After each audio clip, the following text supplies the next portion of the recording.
#Ask Dr. Johners అని type చేసి మీ questions అడగండి, తప్పకుండా రిప్లై చేస్తాను. డాక్టర్ తేజస్వి 2032.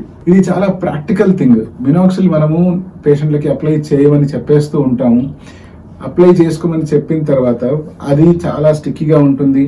మినాక్సిల్ అప్లై చేసి అలాగే వదిలేస్తే హెయిర్ ఏమో రఫ్గా అయిపోతుంది, అవి ముట్టుకుంటే గడ్డిలాగా తయారైపోతూ ఉంటుంది. అంతేకాకుండా మనమేమో మినాక్సిల్ మళ్ళీ 2 పూట్ల అప్లై చేయమని చెప్తూ ఉంటాం. ఇలాంటి సిచ్యువేషన్ లో ఇటువంటి చిన్న చిన్న ఇష్యూస్ ని మనం ప్రాపర్ గా సాల్వ్ చేయలేదు అంటే క్లయింట్ గానీ పేషెంట్ గానీ రెగ్యులర్ గా వాడడం అంటే కాంప్లయన్స్ ఏదైతే ఉంటుందో అది చాలా వరకు మిస్ అయిపోతుంది. అందువల్ల రిజల్ట్స్ బాగా వస్తున్నా కూడా ఈ చిన్న చిన్న ఇబ్బందుల వల్ల వాళ్ళు లాంగ్ టర్మ్ గా మినాక్సిల్ వాడకుండా ఆపేయడం జరుగుతూ ఉంటుంది. మినాక్సిల్ సంబంధించిన డ్రైయింగ్ ఎఫెక్ట్ కానీ లేకపోతే ఆ స్టిక్కినెస్ తగ్గించాలి అంటే మనము ఆల్కహాల్ బేస్డ్ మినాక్సిల్ కాకుండా వాటర్ బేస్డ్ మినాక్సిల్ ని ప్రిస్క్రైబ్ చేస్తూ ఉండాలి. అంతేకాకుండా మినాక్సిల్ వాడిన తర్వాత మనం గమనిస్తూ ఉంటాం హెయిర్ అనేటువంటిది డ్రై అయిపోతుంది.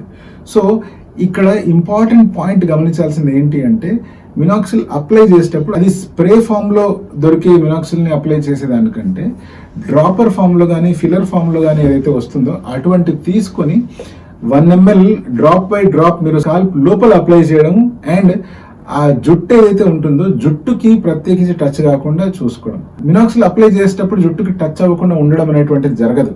బట్ సాధ్యమైనంత వరకు జుట్టుకి టచ్ కాకుండా కుదుళ్ళకే టచ్ అయ్యేలా ప్రయత్నం చేయండి. మినాక్సిల్ అప్లై చేసి ఒక 1.5 అవర్ కొంచెం డ్రై అయిన తర్వాత జుట్టుకి అంటే కుదుళ్ళకి కాకుండా జుట్టు ఎడ్జెస్ కి గనక మనం అలోవెరా జెల్ గానీ లేదా సింపుల్ లీవ్ ఆన్ కండిషనర్స్ గనక అప్లై చేయగలిగినట్లయితే హెయిర్ కాస్త కొంచెం స్మూత్ గా ఉంటుంది, మేనేజబుల్ గా ఉంటుంది. ఇంకోటి కామన్ గా మనం చెప్పేది ఏంటి అంటే మినాక్సిల్ అప్లై చేసేటప్పుడు 2 పూట్ల అప్లై చేయండి అంటాం. అందరికీ వచ్చే డౌట్ ఎక్కడొస్తుంది అంటే మీరు కనుక మినాక్సిల్ బాక్స్ ని దాంట్లో ఉండే లీఫ్లెట్ ని కనుక చదివినట్లయితే దాంట్లో వాళ్ళు క్లియర్ గా రాస్తారు అప్లై చేసే కంటే ముందు ప్రతిసారి స్కాల్ప్ ని వాష్ చేయండి, దాని తర్వాత డ్రై అవ్వనివ్వండి, దాని తర్వాత అప్లై చేయండి అని. ఇలా అప్లై చేయడం అనేటువంటిది చాలా కష్టతరమైన పని.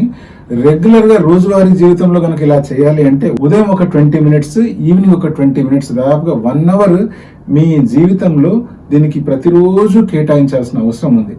సో ఒక first month, second month, third month వరకు ఓకే, కానీ అలాగే కంటిన్యూ చేయడం కొంచెం కష్టంగా మారుతుంది. అందుకనే నేనేం చెప్తాను అంటే ప్రత్యేకించి షాంపూ వేసి విగరస్ గా రిన్స్ చేయకుండా సింపుల్ వాటర్ తో స్కాల్ప్ ని వాష్ చేసి తడి బట్టతో లైట్ గా తుడిచేసిన తర్వాత కొంచెం డ్రై అవ్వగానే మళ్ళీ మీరు మినాక్సిల్ అప్లై చేయండి అంటాను. ఇది రాత్రి పూట. అదే ఉదయం పూట అయినప్పుడు మీరు లేచిన వెంటనే మీ ఏ యాక్టివిటీస్ లో ఇన్వాల్వ్ అవుతున్నా ఫస్ట్ స్కాల్ప్ ని కొంచెం వాష్ చేయండి, కొంచెం వాటర్ తో స్కాల్ప్ ని రిన్స్ ఆఫ్ చేసేసేయండి, తడి బట్టతో తుడిచేయండి. ఆ స్కాల్ప్ ఎప్పుడైతే డ్రై అయిపోతుందో వాటి మీద మినాక్సిల్ అప్లై చేసేయండి. అలా 1 or 1.5 అవర్ అలాగే వదిలేసేయండి. ఈ పీరియడ్ లో మీరు వాకింగ్ చేసుకోవచ్చు, జిమ్ కి వెళ్ళొచ్చు, లేదా మీ మెడిటేషన్ కానీ యోగా కానీ మీరు చేసే రెగ్యులర్ వర్క్ ఏదున్నా పర్లేదు, మీ మార్నింగ్ రొటీన్ లో అది అలాగే వెళ్ళిపోనివ్వండి. దాని తర్వాత మళ్ళీ మీరు ఆఫీస్కి వెళ్ళడానికి కానీ మీ పనులకు వెళ్ళే ముందు స్నానం చేస్తారు కదా, అలా స్నానం చేసినప్పుడు ఈ మినాక్సిల్ ని అంతా రిన్స్ ఆఫ్ చేయండి.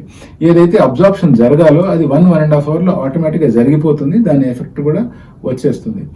ఇప్పుడు ఇలా వాష్ చేయడం వల్ల అడ్వాంటేజ్ ఏంటి అంటే మీరు మీ ఆఫీస్కి వెళ్ళినా, మీ పనులకు వెళ్ళినా, మీరు ఎక్కడికి వెళ్ళినా కూడా స్కాల్ప్ అనేటువంటిది, హెయిర్ అనేటువంటిది క్లీన్ అండ్ టైడీగా ఉంటుంది.